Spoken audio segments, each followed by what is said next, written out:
I'm Dr. Dorcas Otieno, the UNESCO Chair.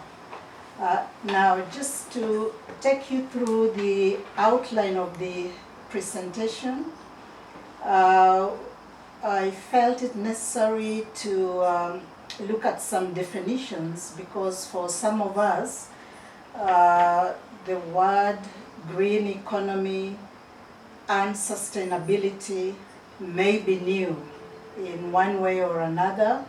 So it's important that we have the same understanding, but because we are from different disciplines, obviously our understanding may be aligned to our different disciplines, and that's the beauty of this research, that it can then bring together, different understandings and therefore create an interdisciplinary,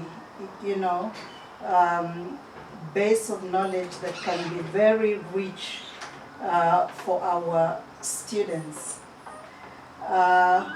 We'll look at some preliminary remarks.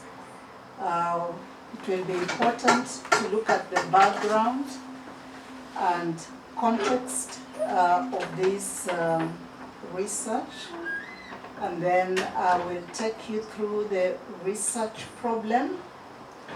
We shall then look at the objectives of the baseline, which are also very aligned to the project, the anticipated project on Hedges.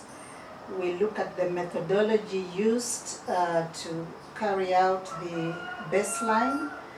We will share the findings of the baseline as well as visualize actually KU and share what is happening at KU here in terms of operations and how we can take advantage of the operations, use them as facilities for a living lab. I'm sure most of you are familiar with the Erasmus concept of living laboratory, and where institutions of higher learning are encouraged actually to use their institutions as living laboratories for training, for teaching, for skilling the graduates, so that when they go out into the industry, they've had some practical, hands-on learning at their institution. We are still developing that, but it will give us a hint of what we are going to be developing further. We will make some conclusions, and based on those conclusions, also make some recommendations.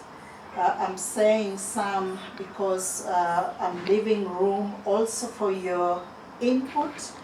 I think I would like you to be very keen as I make the presentation so that you keenly follow the findings, and so that all of us can make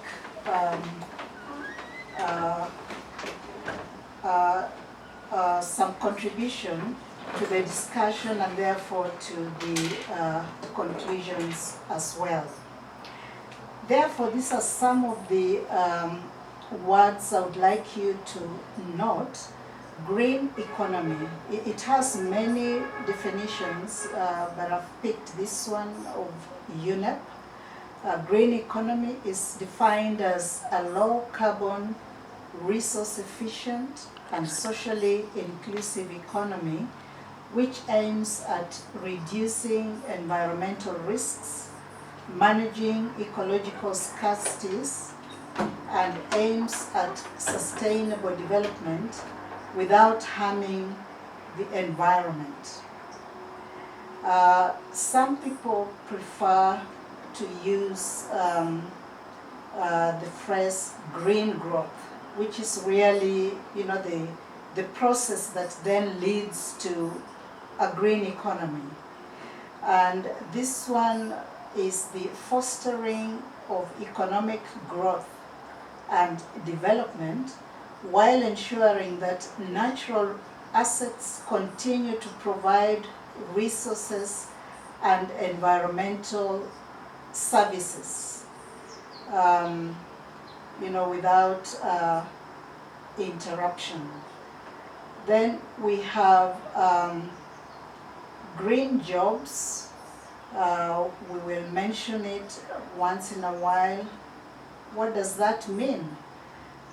In the context of green economy, this refers to economic diversification, decent work, opportunities that contribute to preserve the environment, improves energy efficiency, protect ecosystems, and support adaptation to climate change.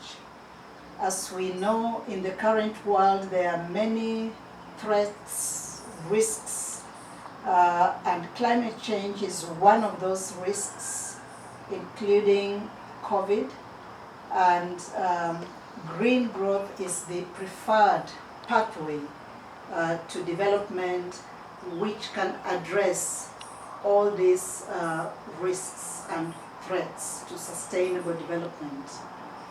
We have a terminology here that's gaining popularity all over the world: circular economy.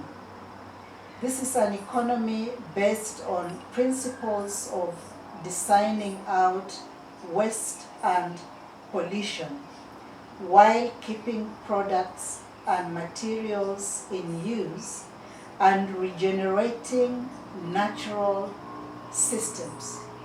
Of course, as we know that some natural resources are getting degraded, are diminishing, never to be recovered. Therefore, circular economy will help us reduce the exploitation of those natural resources to ensure sustainable development. Green symbiosis is also another technology that is gaining momentum very, very fast. And this is also in the context of green economy. This is a form of commercial collaboration in which one business's residual product is reused as a resource by another commercial institution. And of course that then also contributes to resource efficiency. So those are a few terminologies that I hope you're now familiar with, and I hope they've also helped you just understand what this animal green economy is about.